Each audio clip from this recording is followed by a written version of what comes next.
European states such as Poland for leading the construction of a Baltic pipeline so that nations are not dependent on Russia to meet their energy needs. Germany will become totally dependent on Russian energy if it does not immediately change course. Here in the Western Hemisphere, we are committed to maintaining our independence from the encroachment of expansionist foreign powers.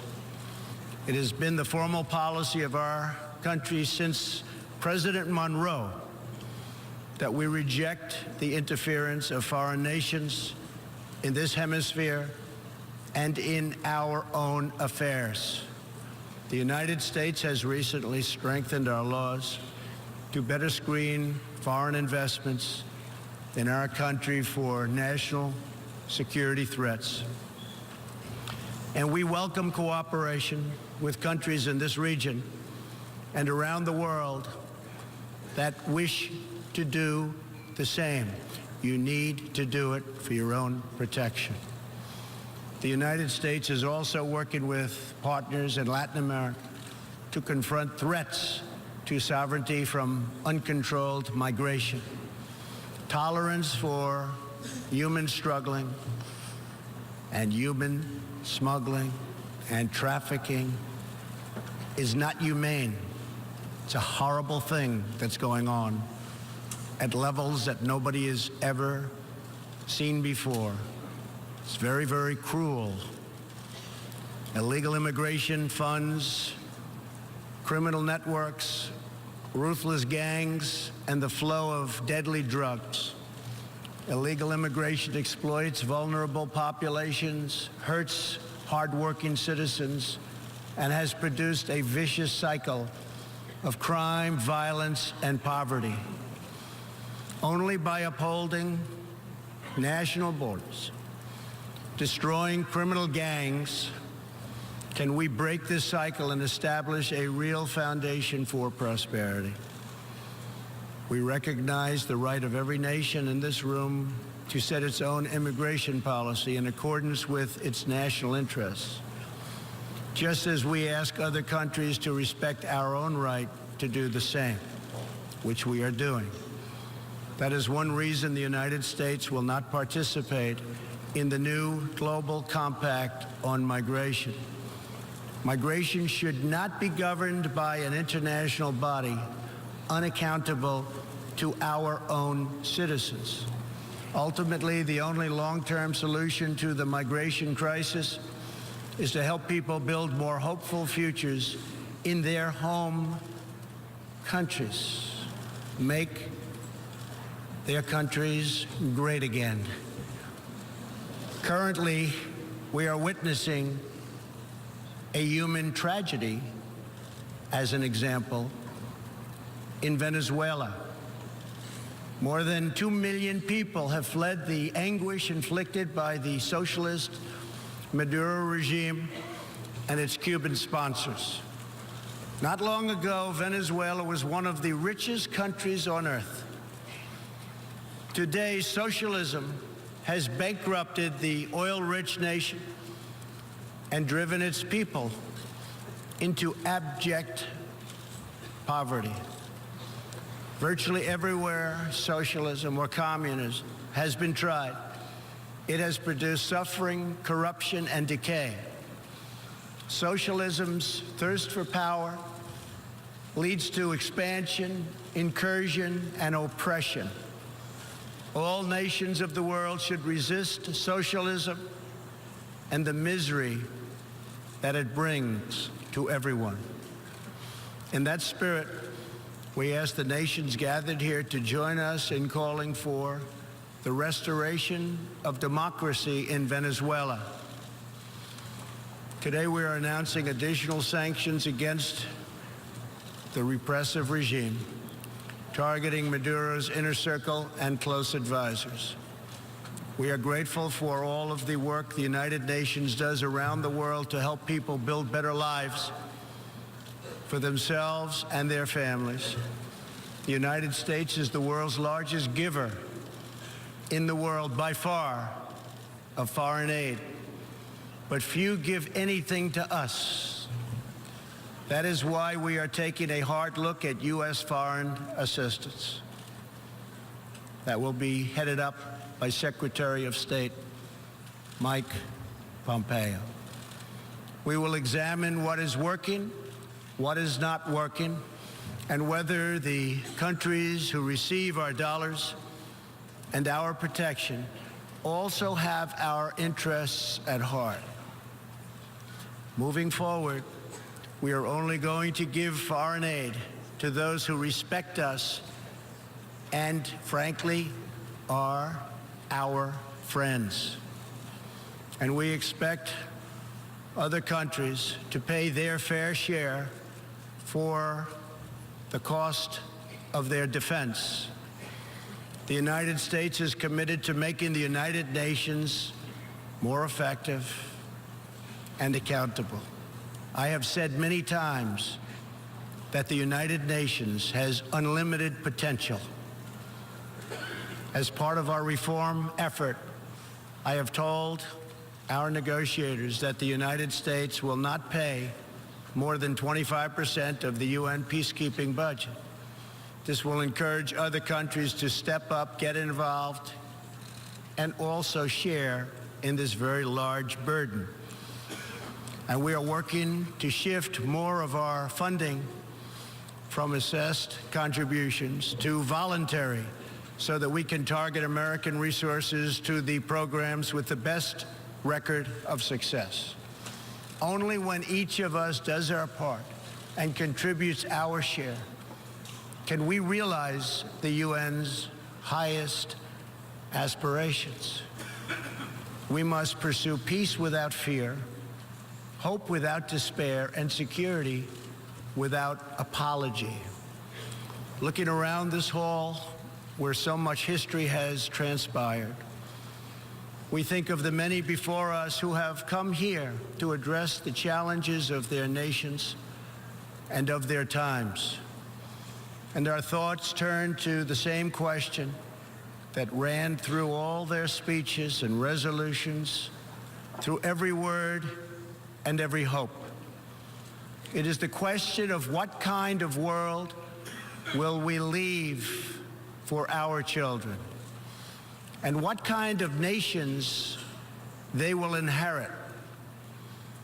The dreams that fill this hall today are as diverse as the people who have stood at this podium, and as varied as the countries represented right here in this body are.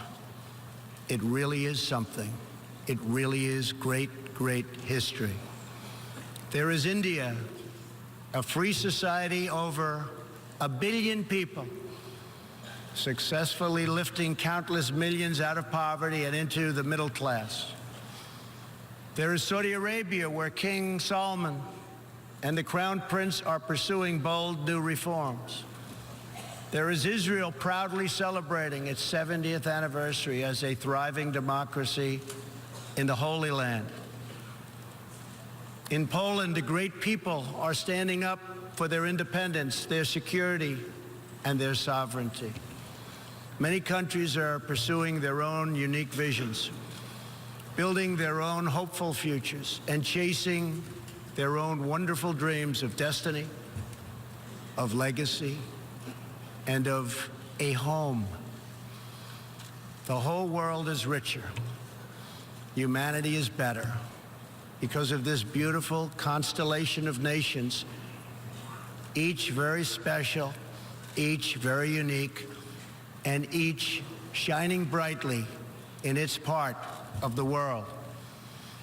In each one, we see awesome promise of a people bound together by a shared past and working toward a common future. As for Americans, we know what kind of future we want for ourselves. We know what kind of a nation America must always be. In America, we believe in the majesty of freedom and the dignity of the individual.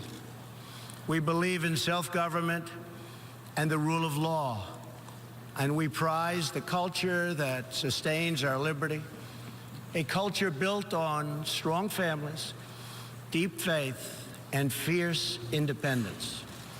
We celebrate our heroes, we treasure our traditions, and above all, we love our country.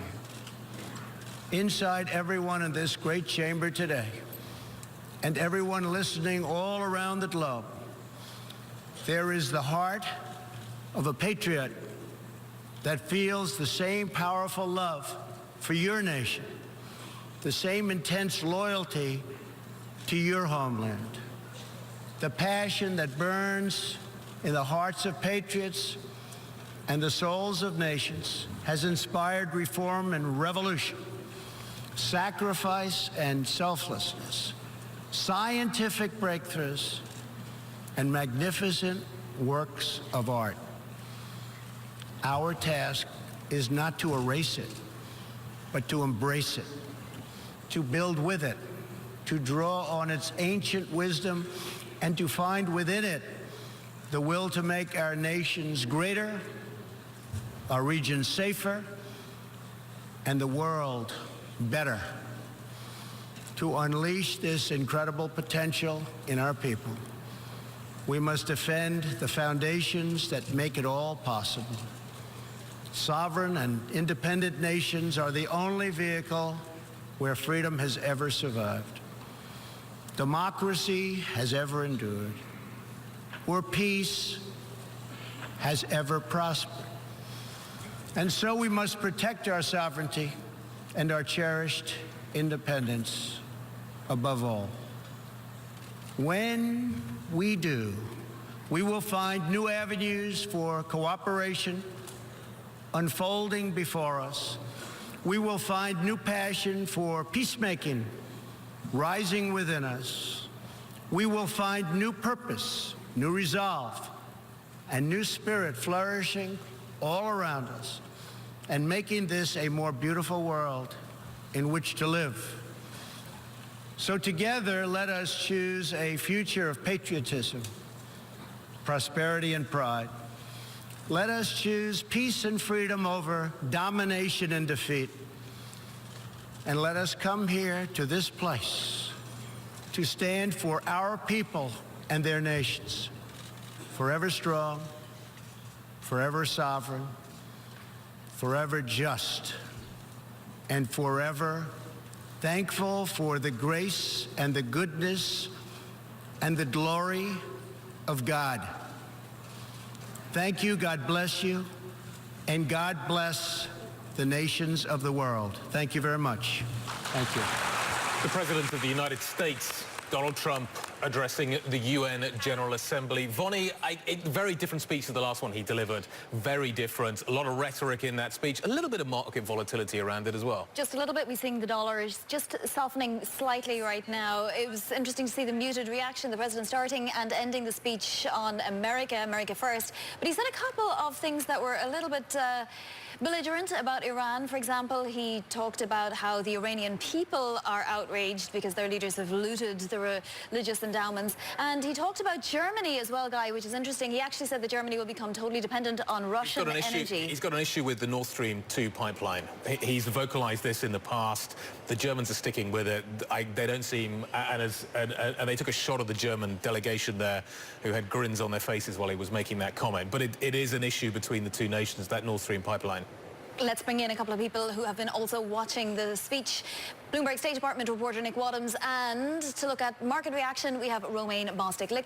Nick, let me come to you first and ask you, how belligerent was the tone with Iran? Will we see a quick response from the Iranian foreign minister who tends to tweet out things? I'm sure there will be an almost immediate response from Iran. This was a very hard-edged, belligerent speech toward Iran in particular. I mean, the thing that really struck me, though, was what happened in the first about 10 seconds of the speech, where he said the U.S. or his administration had done more than any administration in the history of the United States, and that actually provoked laughter from the crowd, and he said, wow, I wasn't expecting that reaction. So you literally had other foreign leaders laughing at the President of the United States and something he said. And it was fascinating to watch the camera pan around to the Iranian delegation when he was talking about Iran. I mean, absolute stony faces, you know, and then to pan around to some of the rest. And the muted reaction at the end as well was quite astonishing. He didn't also mention that there is no agreement when it comes to Europe on Iranian sanctions, reimposing the sanctions. Europe doesn't agree with that. No, that's right. I mean, this is the United States really on Iran is isolated, aside from Israel and a couple of the Gulf countries that he mentioned. The decision to pull out of the nuclear deal was vastly unpopular, and so you saw that sort of tepid reaction from the hall. I mean, the big theme of this speech obviously was sovereignty, and that's going to raise a lot of questions, particularly over the Iran issue, because what he's saying is we believe countries should act in their own interests and do what they want. But of course, the U.S. now is telling Iran, we don't like what you're doing, and also telling European countries or countries around the world, if you do business with Iran, we will punish you. So it's a very conflicting message. Yeah. We got to talk OPEC as well, Guy, because he mentioned OPEC, and that was a little bit out of the blue. Yeah, kind of out of the blue. He's been tweeting about OPEC over the last few days, so it wasn't completely out of the blue, I don't think. There was a little bit of volatility in the oil price. It spiked higher initially, then came back down again. In some ways, the Iranian story, I appreciate that it was certainly a belligerent and quite hard-nosed sort of approach to the Iranians, but nevertheless, the Trump administration has taken a very different approach to the previous administration. Yeah. So the market's got most of this priced. Yeah, it was mostly priced in. I mean, you saw two sort of big spikes and drops in volatility, primarily on his OPEC comments, but also you saw a little bit of movement when he started talking about globalism and essentially the rejection of globalism, which is, you know, quite a thing to say in front of the UN, but it's sort of been the drum that he's been beating. And I could tell you, going into the speech, a lot of folks that we talked to were really looking to see if there was going to be any sort of conciliatory tone of any type in terms of the way I didn't see that. And of course, we didn't see that at all. He doubled down on this, the comments about fierce independence. This is the administration that the U.S. has, and he's letting it be known to the rest of the world and to the markets, for that matter, that this is the environment that you have to work in. To both of you, let me just reiterate some of the comments on OPEC, because I think they were actually almost astonishing. He said, we want them to start lowering prices. We want them to start contributing to military protection. We are not going to put up with these horrible prices for much longer. I mean, that's to the UN. What has the UN got to do with OPEC? Well, I don't think it has anything to do with it. And let's keep in mind, I'm not sure this speech had anything to do with the UN. He's clearly talking to a much broader audience than just the folks who were sitting in the room. There were certain points in that speech where he was clearly talking to the American people, and some points where he was talking to constituencies around the globe. When you talk about oil prices, keep in mind, a lot of this is out of the hands of OPEC to a certain extent. I mean, the Iran sanctions, the breakdown in Venezuela, these are huge factors right now driving the price of oil up. You throw in the issues going on with the economic issues in China and in Asia. These all factor into it, and they really have nothing to do with just pumping more or pumping less. So who exactly was he speaking to, Nick Wadhams? Well, that's a great, I mean, certainly at the beginning he was speaking to an American audience when he's sort of going through the litany of what he sees as his accomplishments. But, I mean, really you're seeing the redefinition of U.S. foreign policy, and that's something he's addressing both to the United States and the world. For years, the U.S. had used and created and paid for these institutions, the IMF, the World Bank, the UN, to serve its interests and further its interests around the world to get what it wanted. He's now saying that all of these institutions that essentially the U.S. helped create and used are now working against it, and the U.S. wants to pull away from them. So in a lot of ways, you're really seeing a retreat from the global stage. Is this a short-term phenomenon, or is this a longer-term phenomenon? I guess a lot of capitals are trying to figure that out, and the markets are trying to figure out as well. Is this the reality that we now find ourselves with? And regardless of whether it's President Trump in the White House or somebody else, or a Democratic president, or we're about to get into the midterms, are we seeing a different United States almost regardless of politics? Well, I mean, that's the question we've been trying to answer for a long time. But I think certainly in the case of Iran, there is a sense among Iranian leaders that what they would like to do is wait this president out. Yep. And I think you see that from a lot of countries. Is there a way to basically help the nuclear deal limp along with Iran so that in 2020, maybe President Trump leaves office and the United States rejoins the deal? Also, a lot of countries they're savvy about the U.S. political system. They're looking forward to the midterm elections and hoping that if one of the houses of Congress switches, the Democrats could gum up. The laugh at the beginning, does that speak to that? Well, certainly, I think it just speaks to the issue of how there are a lot of countries that feel that President Trump has essentially been a bomb going off in the international community. He's roiled the way we talk about geopolitics and U.S. foreign policy, and for him to come out and say, hey, look, I've accomplished more than anything any president has ever done. I mean, there are a lot of countries in serious economic and diplomatic pain over what the United States is doing. Well, let's talk about that because Iran sanctions are still around the level that they were at in 2016. Now, Iran managed to operate back then. Additional sanctions will be imposed, he said, on November 5th. Right. How much will Iran hurt after these additional sanctions? Well, that's the thing we're all waiting to see. But there has been a lot of surprise in European capitals around the world, really, at how effective the U.S. campaign has been so far in bringing oil exports from Iran down. So really, you're seeing the U.S. go after these countries in a very targeted way, persuading them to give up imports of Iranian oil. And yes, the consensus generally is that the U.S. has been quite effective in the time it's had so far in getting countries to give up that oil. Romain, we saw the markets do a bit of a round trip, in fact. After the OPEC comments, the Dow, the S&P 500 and the Nasdaq all turned lower. The dollar softened and there wasn't really much movement in treasuries. We saw oil sell off a little bit as well, but we are back to flat. Yeah, and I just want to say, too, that when you look at this speech and you look at the rhetoric and how dramatic it was, and you look at the muted market reaction, I mean, this is sort of what the market has gotten used to. They know this is the president, and a lot of the rhetoric has been priced in. The sanctions have been priced in. You're still seeing some movement in the oil market, and we definitely have to be concerned there. But right now, this is a market that at least seems to be able to adapt to what's happening. Well, and now we're waiting for international responses. Our thanks to Bloomberg's Romain Bostic and Nick Wadhams for joining us. This is Bloomberg.